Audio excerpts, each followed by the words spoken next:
चलिए स्वागत करता हूं आपका अपना YouTube चैनल मैथ्स अड्डा सारण में। चलिए फिर मैं हाजिर हो गया एक नया सेशन लेके। आज हम करने वाले हैं रेलवे ग्रुप डी में पूछे गए टॉप 10 क्वेश्चन मैं आप सभी के सामने लेके आया हूं। इस तरह के प्रश्न मैक्सिमम हर बार हर शिफ्ट में घुमा फिरा के रेलवे ये क्वेश्चन इस टाइप के पूछता है। तो चलिए, अगर आप हमारे चैनल पर नए हैं तो चैनल को सब्सक्राइब कर लीजिए और वीडियो को अंत तक देखिए ताकि आपको इसका फायदा मिल सके। और अभी तक आप हमारे टेलीग्राम चैनल से नहीं जुड़े हैं तो आपको लिंक कहाँ मिल जाएगा, डिस्क्रिप्शन में मिल जाएगा, आप वहां से जुड़ जाइए। तो चलिए बिना टाइम वेस्ट किए हुए क्लास को हम शुरू करते हैं। चलिए तो आज का पहला क्वेश्चन देखते हैं। पहला क्वेश्चन क्या है? क्वेश्चन है, यदि 7 के पावर 21 प्लस 7 के पावर 22 प्लस 7 के पावर 23 प्लस 7 के पावर 24 को 25 से विभाजित किया जाए तो शेष क्या बचेगा। यानी अगर इसे 25 से भाग देंगे तो शेष क्या बचेगा, ये हमसे पूछा गया है। तो चलिए देखते हैं क्या करेंगे। 7 के पावर 21 है, यानी कि बेस सबका क्या है, समान है। अगर 7 के पावर यहाँ से हम कॉमन ले लेंगे तो यहाँ क्या बचेगा, 1 बचेगा। यहाँ क्या बचेगा, 7 के पावर 1 बचेगा। यहाँ 7 के पावर 2 बचेगा और यहाँ 7 के पावर 3 बचेगा, यही बचेगा। अब देखिए, आप एक चीज मैं आपको यहाँ बता दूं, जानते क्या होता है, अगर ए के पावर एम गुना ए के पावर एन होता है तो आप जानते हैं कि ए के पावर एम प्लस एन होता है। ये कंसेप्ट में देखिए यहाँ कॉमन हो गया। तो ये तो आपने देखा कि 7 के पावर 21 है तो एक बार आ गया। 7 के पावर 22 है तो ए के पावर एम गुना ए के पावर एन अगर होगा तो ए के पावर एम प्लस एन यानी कि 722 हो जाएगा। तो चलिए बस यही से हमारा काम खत्म हो गया। 7 के पावर 21, ठीक है। अब ये क्या हो जाएगा, 1, ये क्या हो जाएगा 7, ये क्या हो जाएगा 7 7 49 और ये क्या हो जाएगा 343। अब इन सभी को जोड़ दीजिए। अगर ये वाली संख्या 25 से विभाज्य हो जाएगी तो आपका क्या होगा, देखिए 7 के पावर 21।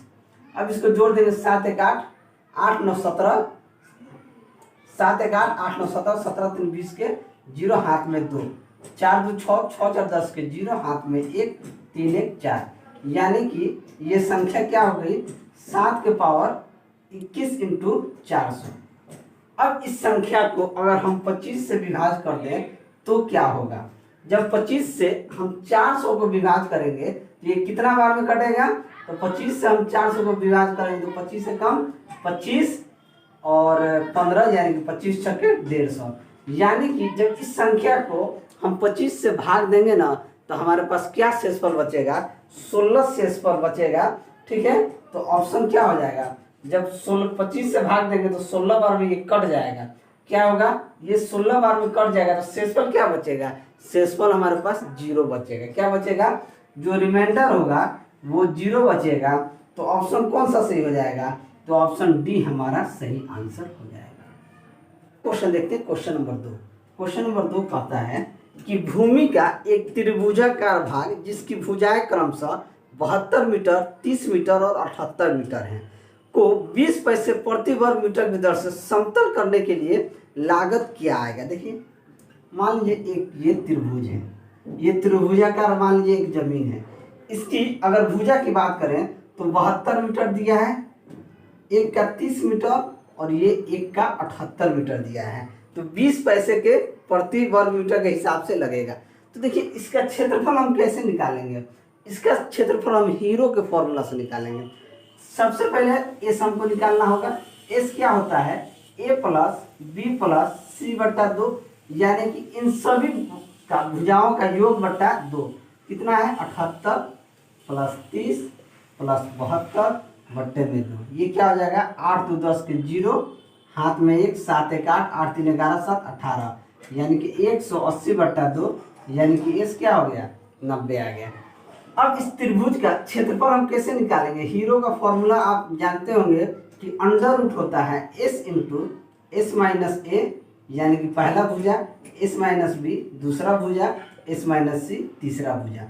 बस चलिए, एस कितना है 90 है, तो 90 गुना 90 माइनस 72, 90 माइनस 78 और 90 माइनस 30, ये क्या हो जाएगा अंडर रूट 90 इंटू 90 में से 72 जाएगा, क्या हो जाएगा 18, 90 में से 78 जाएगा कितना हो जाएगा 12 और 90 में से 30 जाएगा क्या हो जाएगा 60। अब ये बाहर कैसे आएगा? अब देखिए, इसको बाहर लाने के लिए हम क्या करेंगे, इस 90 को हम क्या लिख दें, 3 गुना 10 लिख दें।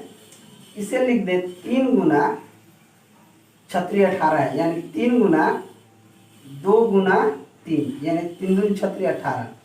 इस 12 को लिख देंगे 2 गुना 3 गुना 2, और इस 60 को लिख दे रहे हैं हम 2 गुना 3 गुना 10।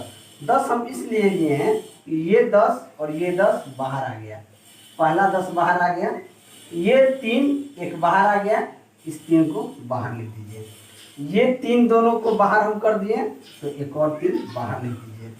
ये 2 को बाहर कर दिए, ये 2 को हमने बाहर लिख दिया। अब देखिए, इस 3 को बाहर कर देंगे, इस 2 को बाहर कर देंगे, यानी कि 3 और 2 को और बाहर कर दिए।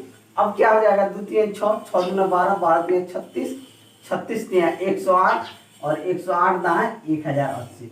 अब इस त्रिभुज का जो क्षेत्रफल आ गया, ये कितना आ गया, 1080 मीटर स्क्वायर आ गया।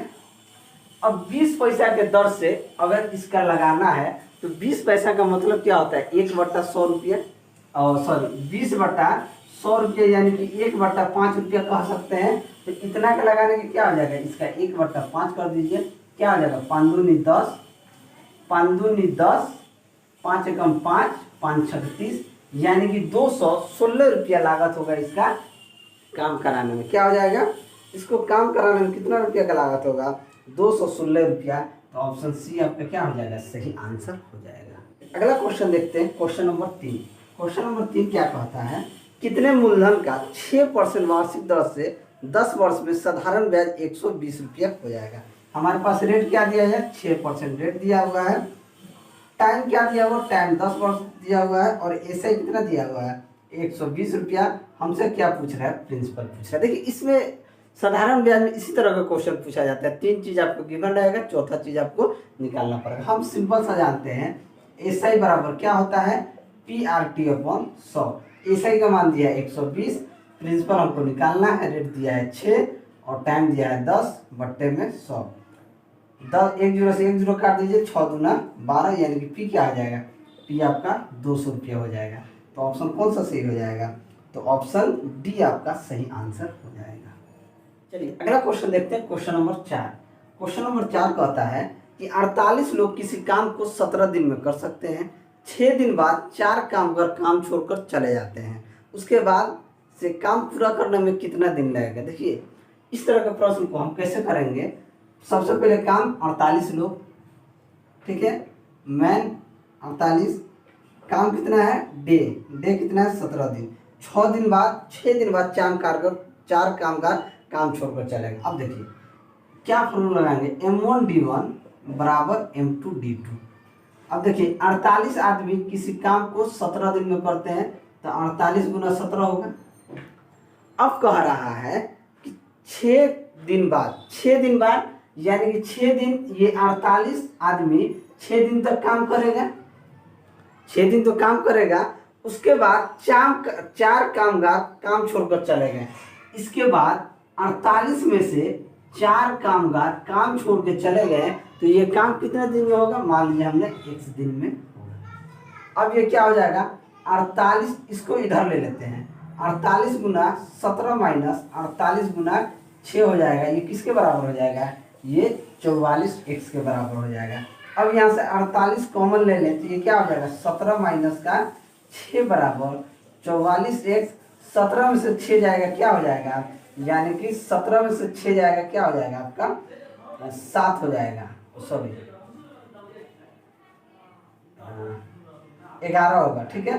17 में से 6 जाएगा, 11 होगा। तो 48 गुना 11 बराबर 44x। तो 11 से ये 44 कट जाएगा 4 बार में, और 4 से ये 48 कट जाएगा 12 में, यानी कितना दिन में वो काम खत्म हो जाएगा, 12 दिन में वो काम को खत्म हो जाएगा। तो ऑप्शन सी आपका सही आंसर हो जाएगा। चलिए अगला क्वेश्चन देखते हैं, क्वेश्चन नंबर 5। क्वेश्चन नंबर 5 क्या कहता है कि प्रत्येक माह कृतिका अपने आय का 30% घर के किराए पर और शेष का 60% घरेलू व्यय पर खर्च करती है। यदि वह प्रत्येक माह 6300 रुपये की बचत करती है, तो उसकी कुल मासिक आय क्या होगी। अब मान लीजिए कोई भी अपने आप में 100% कमाता है, अगर मान लीजिए ये 30% खर्चा कर देती है तो कितना बचा 70%। अब कह रहा है इसका 70% का 60% घरेलू व्यय पर खर्च करती है। तो 70 का 60% अगर देखेंगे तो ये क्या हो जाएगा 742 रुपया। यानी कि 100 का 30% खर्च करती है तो कितना होगा 30 रुपया। 100 का 30% खर्च करती है तो 30 रुपया। 70 का 60% खर्च करती है तो 42 रुपया हो जाएगा। क्या हो जाएगा 42 रुपया घरेलू खर्च हो गया। अगर ये 6300 रुपया की बचत करती है तो उसका कुल मासिक आय कितनी होगी। अब देखिए 100 रुपया मान लीजिए कमाती है, 30 रुपया खर्च करती है इस पे और इस 42 रुपया खर्च करती है इस पे, ये टोटल कितना हो गया 72 रुपया। अगर वो 72 रुपया खर्च कर देती है तो बचाती है कितना 28। अब 28 रुपया बचाती है, ये किसके बराबर है 6300 रुपया के बराबर है। तो यहाँ से अगर एक रेशियो देखें तो क्या हो जाएगा 6300 बट्टा 28, यानी कि 7 चौक 28, 7 नवा 63, 900। ठीक है, अगर हम 100 की बात कर लें तो 100 का क्या हो जाएगा, यानी कि 100 गुना 900 बट्टा 4, 4 से 100 कट जाएगा 25 बार में, ये क्या हो जाएगा 25 नवा 225, यानी कि इसकी मासिक आय कितनी हो जाएगी, इसकी मासिक आय हो जाएगी 22,500। तो ऑप्शन सी क्या हो जाएगा हमारा सही आंसर हो जाएगा। अगला क्वेश्चन देखते हैं, क्वेश्चन नंबर 6। क्वेश्चन नंबर 6 क्या कहता है कि एक समांतर चतुर्भुज PQRS जिसकी भुजाओं की लंबाई 8 सेंटीमीटर और 12 सेंटीमीटर है में 10 सेंटीमीटर लंबा एक विकर्ण है, तो दूसरे विकर्ण की लंबाई ज्ञात कीजिए। देखिए अगर मान लीजिए ये एक समांतर चतुर्भुज है, ठीक है, देखिए समांतर चतुर्भुज का जो विकर्ण होता है ना वो एक दूसरे को 90 डिग्री पे काटता है। मान लीजिए ये PQR और A से ये दोनों विकर्ण हैं, एक विकर्ण और एक ये विकर्ण, ये एक दूसरे को कितना 90 डिग्री पे काटते हैं। अब इस तरह के प्रश्न को हम कैसे निकालेंगे, एक का लेंथ कितना दिया है 8 सेंटीमीटर, एक का 12 सेंटीमीटर दिया है, और एक विकर्ण की लंबाई मान लीजिए QS विकर्ण की लंबाई कितना दिया है 10 दिया है, तो ये 5 होगा और ये 5 होगा। ठीक है, अब हमसे कह रहा है दूसरे विकर्ण की लंबाई क्या होगी। देखिए किसी भी समांतर चतुर्भुज में हमको विकर्ण ज्ञात करने के दे दे या भुजा ज्ञात करने के दे दे, तो ये फॉर्मूला एक याद कर लीजिए, D1 यानी कि पहला विकर्ण का स्क्वायर, D2 यानी दूसरा विकर्ण स्क्वायर, 2 इंटू पहला भुजा का स्क्वायर प्लस दूसरा भुजा का स्क्वायर, ये फॉर्मूला याद कर लीजिए। D1 square plus D2 square बराबर 2A square plus B square, यानी कि पहला भुजा का स्क्वायर दूसरा भुजा का स्क्वायर। अब देखिए D1 हमको दिया है, D1 क्या गिवन है यानी कि 10, तो 10 का स्क्वायर प्लस D2 हमको निकालना है, तो D2 का स्क्वायर 2 गुना A का स्क्वायर यानी 8 हटाएं, A का स्क्वायर यानी कि 8 का स्क्वायर लिखते हैं पहले, B यानी कि 12 का स्क्वायर लिख देते हैं। ठीक है, अब क्या हो जाएगा 10 का स्क्वायर क्या हो जाएगा 100 प्लस D2 का स्क्वायर बराबर ये क्या हो जाएगा 2 दूना 8 का स्क्वायर 64 और 12 का स्क्वायर 144, ये क्या हो जाएगा D2 का स्क्वायर, ये उधर जाकर माइनस हो जाएगा 4 4 8, 6 4 10 के 0 हाथ में 1 यानी कि 208, 208 गुना 2 क्या हो जाएगा, ये हो जाएगा 416 माइनस का 100, तो D2 स्क्वायर का मान क्या हो जाएगा 316, तो D2 का मान क्या हो जाएगा √316, यानी कि ये ऑलमोस्ट किसके आसपास हो जाएगा, तो D2 का वैल्यू 17.8 के आसपास हो जाएगा। तो ऑप्शन कौन सा सही हो जाएगा, तो ऑप्शन बी हमारा सही आंसर हो जाएगा। चलिए अगला क्वेश्चन देखते हैं, क्वेश्चन नंबर 7।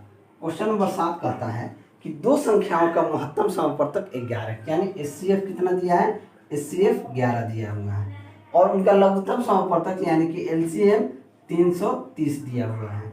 हमसे उनमें से एक संख्या 155 है, तो दूसरी संख्या क्या होगी। ये भर भर के क्वेश्चन NTPC में और रेलवे में इस तरह का प्रश्न भर भर का हर शिफ्ट में पूछा गया है। देखिए इस तरह के प्रश्न को हम कैसे करते हैं, LCM गुना HCF बराबर क्या होता है पहली संख्या गुना दूसरी संख्या। LCM कितना दिया है 330, तो 330 का गुना HCF दिया है 11, और पहली संख्या क्या है 55, तो दूसरी संख्या क्या होगी 11 5 55, 5 6 30 और 5 6 30, 5 6 30, यानी कि दूसरी संख्या क्या हो जाएगी 66 हो गया। तो ऑप्शन कौन सा सही हो गया, तो ऑप्शन ए हमारा सही आंसर हो जाएगा। चलिए अगला क्वेश्चन देखते हैं, क्वेश्चन नंबर 8। क्वेश्चन नंबर 8 क्या कहता है कि यदि मैं एक वस्तु को 595 में बेचता हूं तो मुझे 19% का लाभ होता है, यदि मैं इसे 475 में बेचता तो मुझे होने वाले लाभ या हानि का प्रतिशत क्या होगा। देखिए इसे हम दो तरीके से कर सकते हैं। हम सेलिंग यानी कि SP1 की बात करें तो कितना दिया है 595, प्रॉफिट कितना हो रहा है तो 19% इसको प्रॉफिट हो रहा है। और कह रहा है कि अगर SP2 मेरा 475 है तो होने वाले लाभ या हानि का क्या हो। देखिए इस तरह के प्रश्न को निकालना होता है तो SP1 बटा SP2 बराबर 100 प्लस माइनस प्रॉफिट या लॉस बटे 100 प्लस माइनस प्रॉफिट या लॉस करके निकालते हैं। अब देखिए SP1 कितना दिया है 595, SP2 दिया है 475। पहला में देखिए प्रॉफिट होता है तो 100 प्लस 19 हो जाएगा, बटे में क्या होता है हमें नहीं पता है, तो हमने क्या कर दिया 100 प्लस माइनस x कर दिया। अब देखिए ये क्या हो जाएगा 595 बराबर 119 बट्टा 475 बट्टा 100 प्लस माइनस x, ये कट जाएगा 19 × 95 5 बार में, 5 से ये कट जाएगा 45 और 25 यानी कि 95 बार में, ये चला जाएगा 100 प्लस माइनस x बराबर 95 हो जाएगा। तो x का मान क्या हो जाएगा, x का मान ये 100 उधर जाएगा तो 95 माइनस का 100 यानी कि -5। -5 क्या बताता है कि इस सौदा में आपको हानि हुआ है। -5 यही बताता है कि आपको इस सौदा में हानि हुआ है, तो ऑप्शन क्या हो जाएगा, ऑप्शन डी यानी कि 5% की हानि हो जाएगी। तो ऑप्शन डी हमारा सही आंसर होगा। चलिए अगला क्वेश्चन देखते हैं, क्वेश्चन नंबर 9। क्वेश्चन नंबर 9 कहता है कि a-1 बटा a बराबर 7 हो तो a² प्लस 1 बटा a² का मान क्या हो। देखिए अगर यहाँ माइनस हो और यहाँ प्लस में पूछे तो हमने आपको बताया कि a-1 बटा a का मान अगर x हो तो a² प्लस 1 बटा a² का मान क्या हो जाता है x² प्लस 2 हो जाता है। ठीक है, तो यहाँ a² प्लस 1 बटा x² का मान क्या हो जाएगा 7 का स्क्वायर प्लस 2 यानी 7 7 49 प्लस 2 यानी कि 51 हो जाएगा। तो ऑप्शन हमारा कौन सही हो जाएगा, तो ऑप्शन ए हमारा सही आंसर हो जाएगा। चलिए अगला क्वेश्चन देखते हैं, क्वेश्चन नंबर 10। क्वेश्चन नंबर 10 क्या कहता है कि एक आयत की लंबाई और चौड़ाई का अनुपात क्या है 3:1 है। आयत कैसे होता है, मान लीजिए ये आयत है, अगर ये 3 है तो ये 1 है। ठीक है, अगर इसका परिमाप 96 मीटर दिया है, ठीक है 96 मीटर दिया है परिमाप, तो इसे हम क्या मान लें ये 3x है ये 1x है। ठीक है, आयत का परिमाप क्या होता है, आयत का परिमाप क्या होता है 2 गुने लंबाई प्लस चौड़ाई। ठीक है, हमसे क्या पूछा क्वेश्चन में लंबाई कितनी होगी। ठीक है, तो आयत का परिमाप कितना दिया है 96 दिया है, 2 गुने हमने लंबाई को मान लिया 3x और चौड़ाई को हमने x मान लिया, तो ये क्या हो जाएगा, तो ये कट जाएगा 48 बाद में, यानी कि 48 बराबर 4x, तो x बराबर क्या हो जाएगा 12। जब x का मान हमारे पास 12 आ गया तो हमसे पूछा है लंबाई क्या होगी, तो लंबाई का अनुपात क्या है 3x है, तो 3 गुना 12 यानी कि क्या हो जाएगा लंबाई 36 हो जाएगा। अगर चौड़ाई कितना होगा, अगर चौड़ाई पूछता तो चौड़ाई 12 होता है, तो 36 हमारा सही आंसर हो जाएगा। तो ऑप्शन सी हमारा सही आंसर हो जाएगा। तो चलिए ये टॉप 10 हो गया। अगर मेरा वीडियो आपको अच्छा लगा हो तो वीडियो को लाइक करें, दोस्तों में शेयर करें। अगर आप हमारे चैनल पर नए हैं तो चैनल को सब्सक्राइब करें। मैं ऐसे ही वीडियो लेकर आपके सामने हाजिर होता रहूँगा। चलिए मिलते हैं अगले वीडियो में, तब तक के लिए जय हिंद।